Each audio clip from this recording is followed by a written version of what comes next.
Nge guno mukolo nagusuubira kuba nagwetegekera. Abagamba nti video shoot.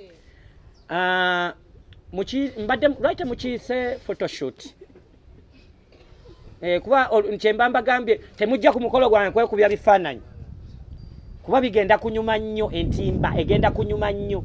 Mugenda giyita photoshoot kuba bya bifaananyi. Kamera kanaana. Mugenda giyita video shoot. Owange omukyala si muyimbi temumulimulabako mu video. Owange ddame n'okuva kati bakuyita batya yatya yasirika tayogera kigambo. Wali ogambyeko omukazi nyanjula n'azirika ye wange yazirika azuukuka nga 8 nkya ku makya bamwambaze engoye. Osubira kye kyamuzirisa Kumugamba mukolombwe ensi yonna ekulinze n'agamba ate gwe wampasa gwalina okumpasa lwaki ogamba mbwe ensi yonna enninze.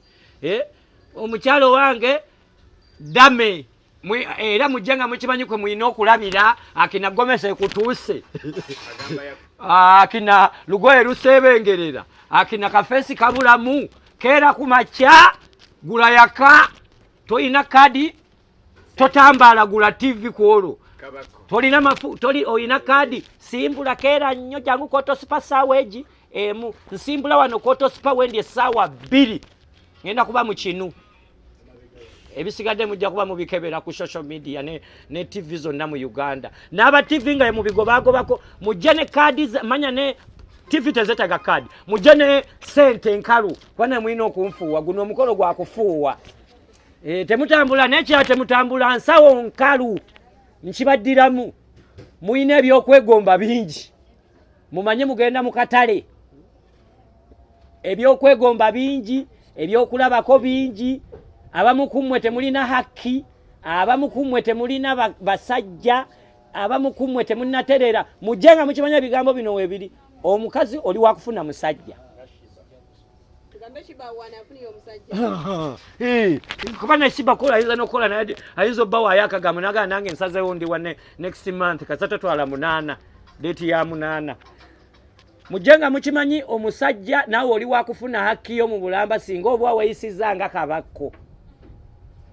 Ojja mufuna amakage tugenda mu gankima makaga abaganda makaga abasiraamu makaga akitiibwa nze agendayo ndi wango ffe tulya bitagule tweyigira era ku makya ngenda keera nkwate entuula nkwate amafumu ngende njigge ensolo yange.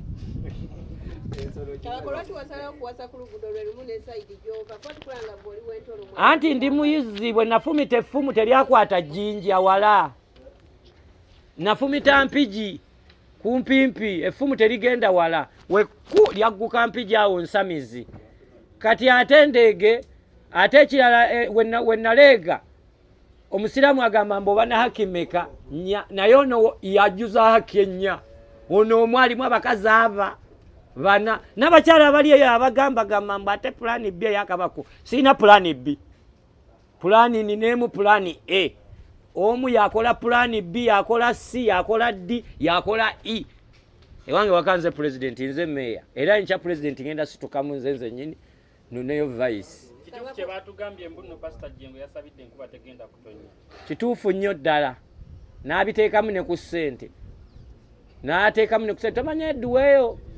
Yetagamu ne kulamuka. Pastor Jengo. Pastor Jengo webale nnyo. Sigambye mbo osinze ba pastor abalala. Obakize. Sinagamba mbo basinze. Togamba pastor yasabye edduwa.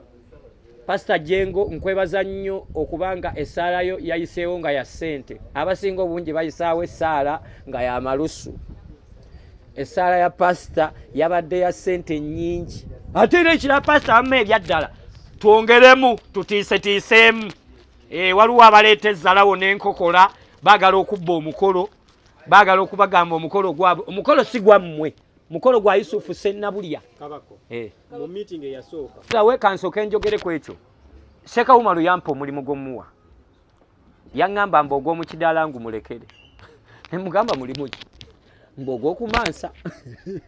Ne ŋŋamba kati gwe kaadi ye ewandiikibwa akagambo Sheeka Umaru ow'omumansi wa ssente. Katikkiro yabigaana. Katikkiro yabigaana kuba abantu babikozesa ku mukolo ogutali gwabwe